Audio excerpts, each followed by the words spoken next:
Good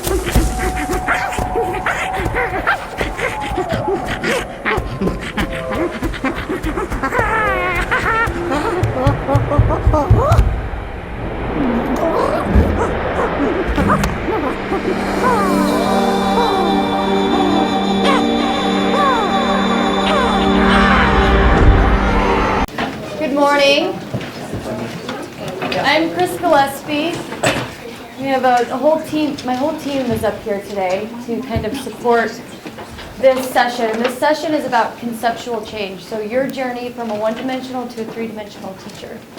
And much like these around here, your brainstorms, 3D teaching, it's hard to get started and commit to what you're doing, put something down. And when you are, when you're trying to map it out, it's hard to do. It looks kind of messy. It all connects. There's so much stuff happening at the same time. So this is about conceptual change and how 3 teachers from your content area, your grade bands, 6 to 12, we have 1 middle school teacher and 2 high school teachers are going to talk about their personal conceptual change through this program and how they've made it work in their classrooms. And what I hear from 6 through 12 is, I only have 45 minutes, or I only have an hour, I only have so much time during the day, and I'm tested, and I have a lot of content to cover. How do I make that work? So we have 3 people that are going to tell you how they're making it work in their classroom and what that looks like. So between each presentation, we'll have you go back to the wall, kind of the drawing board, so to speak, and we'll have another piece of paper up there. And what would you do in your classroom? What are your takeaways? Or maybe just kind of more brainstorming, but an opportunity to talk to each other, because that's really important. And we want to make sure that you're able to talk to each other today and utilize the time that we have. But this is a kind of unique grade band because we have 3 different presenters for the different content areas so that we can cover that for you. So our first presentation is Stacy, and she's going to talk about her own personal conceptual change. Stacy Hansen. I'm currently teaching middle school 7th and 8th grade life science, earth science at Washington Middle School, but my background is Broadfield, 7, 8 to 12. So done that. Yeah. Where is Washington Middle School from here? Washington Middle School is in Miles City. Oh, okay. Clear on the other end of the world. We're in Laurel. Drop off. So this is kind of my experience in starting with MPRES. When I first started teaching just 6 years ago, I walked into a classroom, and it's really funny how it's really true. You walk into a classroom and they hand you a set of keys. Have a great day. That's really what happened to me. I got a set of keys that was this big, and I didn't even know what they went to, and that was my first day. And this experience of, there's gotta be more than what's in this book. And when I first started, I didn't have books. I worked at a district, really Title I was everything, but there was no title money, so we had no textbooks. So the search for me, I spent hours and hours and hours finding stuff to present to kids, and it was a mile wide and a centimeter thick. I really struggled with that, but it's formed how I tackle the first dimension, which is content. And I think that we're all content driven. And of course that's kind of an assumption for everybody, but I know for myself, I'm really proud of my content background. And where I graduated from, I had a really rigorous science content background, and I rely on that. And that's what got me through those first couple of years. I knew the content, I knew the subject, and I knew what I needed the kids to learn. But I was really lucky. I had them from 9, 12, and when they'd show up in 10 and say, we didn't talk about that. Like, well, I know you did, because I'm the one who talked about it. And I got to think, I want something to carry forward. I want you to walk away with something. And I think that it's these 3 dimensions, adding in these practices that you guys have all been concentrating on, and then the 3rd layer of the cross-cutting concepts. Because for me, it's these cross-cutting concepts that incorporate the real world. You can have the greatest experiment ever, but if you can't communicate it, if you can't recognize the patterns, the list goes on. If you can't analyze the data, all of these practices and cross-cutting concepts are how we access and apply. So this is kind of my journey. So look, when I started, this is just a screenshot for finding some lesson plans, labs, and worksheets on a topic. I knew the content. I needed to have something for the kids to do to access the content, so I'd go straight to the internet because I didn't have a textbook. But I would imagine you would just access your textbook in the same way as you do the internet. What's the lesson or what's the idea? Okay. I was also really driven by my content standards. When I went to college, that's what they say. You have this curriculum, you have these content standards, you're responsible to make sure that you present them. And by gosh, when I'm given a responsibility, I'm going to follow through. I'm going to make it happen. And I check, check, check, check. And that's how I scheduled my year. My pacing guide was my content standards that I needed to meet. And at that time, that was in Nevada, and I think I had something like 572 content standards for biology. It was insane. It was absolutely insane. I had a 3-ring binder for just biology. Okay, you couldn't get anywhere with that. So this is how I started. I was really reliant on that. When I started realizing that that was a problem, and then I had access to the MPRES grant last year, and I got to see and really focus on these recurring themes that keep happening in every content. Okay, and those happen to be the practices and the cross-cutting concepts. So, spending some time. I did want to make this disclaimer, by the way. I don't think being driven by your standards and your content is bad teaching. I think if you recognize areas in your own content that are strengths and weaknesses, that's really important. If you walk into a room and you're not comfortable with math sequences, you need to know that so that you can educate yourself, you can research, and you can learn about that before you're presenting it. Mathematical processes or analyzing data, any of those might not necessarily be your content strands, so you're not focused on that, but having the content is just the platform, the base that everything else relies on. And so I think of the content as this big cog that drives everything. So it's always in motion, but you can change the content. And I look around the room, in each area, the physical, they choose physics and maybe chemistry. Life science, they chose genetics. Chemistry, again, you can change the content. But the practices and the cross-cutting concepts keep that whole machine in motion because they keep recurring over and over. And you can access the practices and contents by when you switch contents, or when you switch that content cog, you can access practices and cross-cutting concepts again and again. So my first step last year is I spent a ton of time digging for research and ideas specifically on NGSS, the practices and the cross-cutting concepts. These are just a couple of the resources that I depend on now instead of just a Google search. Bozeman Science. If I want to know how to implement a practice or a cross-cutting concept, it's really the first place to go. It's a quick 2-minute, aha, got it. Obviously, NextGen, NSTA, those two sources are just full of stuff. I use this book, Hard to Teach Biology Concepts by Koba and Tweed. It's not really about the biology concepts.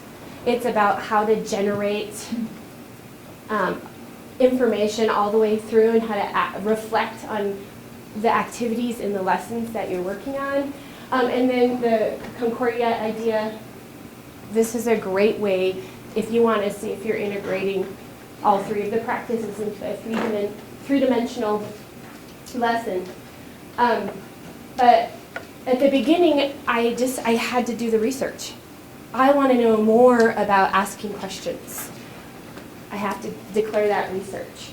I want to know more about any one of these. And so the focus this year that I wanted to know more about was actually the cross-cutting concepts of matter and energy, flow, cycles, and conservation. So I've just done a lot of digging, and these are some of the places that I've done that.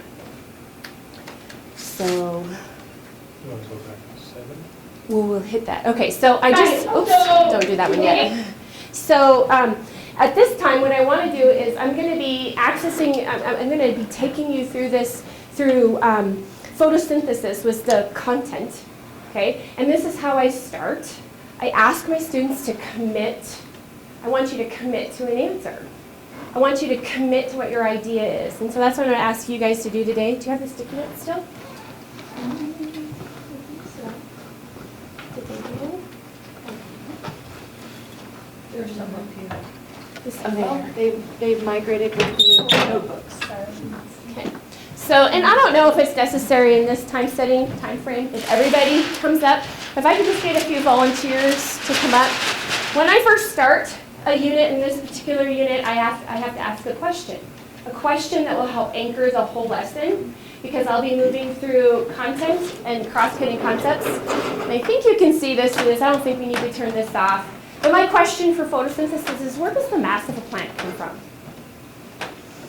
I did my research. My research says common misconceptions. The choices are kids will choose it comes from nutrients in the soil, it comes from water, it can come from the sunshine, and it comes from the air.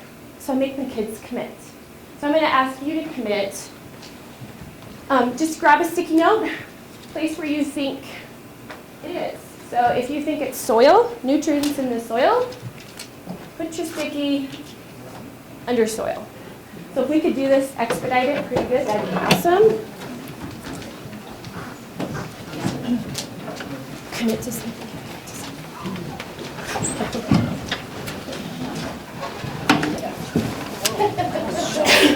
Oh, thank you.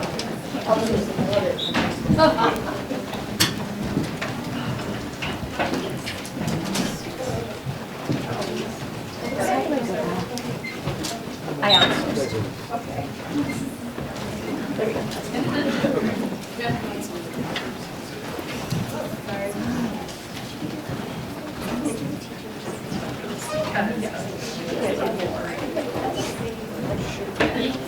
It's my math. I saw it. Sorry. I have one for each I'm looking. Where does the mass of a plant come from?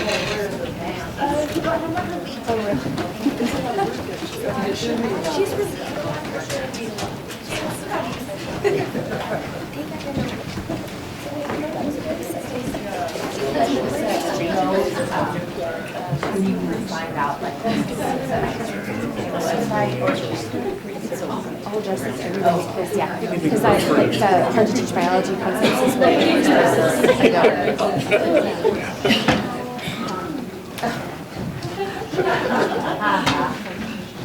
This is just a strategy to take a look at where your students are. It's fast, it's essential, it's a way to collect some data, it's a way for them to look, but more importantly, it is where I get them to commit.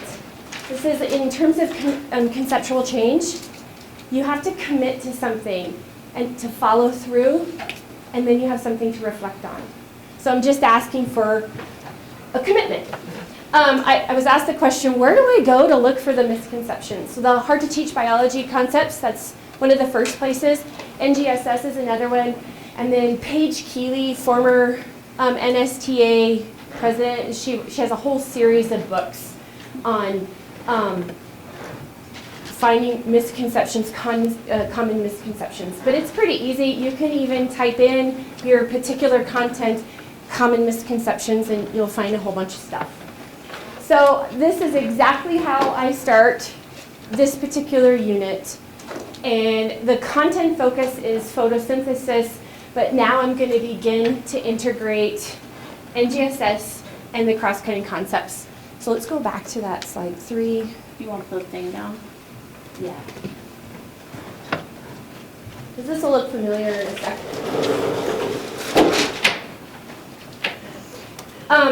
So my next step is becoming intentional. And I think that that's really where I still am in conceptual change. Intentional. I still have a lot of research to do. So it's a little bit uncomfortable being in front of you because I'm digging for information. Whenever I have time, I'm digging. But I've committed to, I recognize this is what I need to do. I've made a commitment, this is what I think is going to happen. And now I'm ready to move forward. So I'm intentional. So today I want to introduce and talk about the cross-cutting concept, okay, of energy and matter, and specifically flows, cycles, and conservation. We're going to take a look at what all that stuff means. And we're going to use photosynthesis and respiration as a mechanism to look at that. So when I first started last year, I wanted to know how they got their kids to do this stuff. I kept raising my hand. How do you do discourse? I see these great examples. How did you do that? What were the things that made that happen? And over, it's like, I felt like they kept saying, it just happens. It happens naturally. I can't plan for natural. It's not who I am. I have to have a plan for that. And I find being intentional it's essential. And I intentionally let my students know, this is your goal. I anchor everything to this goal. I have a content goal, but I move that around. I have a cross-cutting concept goal for you. I'd like you to see this today. That's how I started. It didn't just happen. Okay? It's not spontaneous generation. So, we can move forward.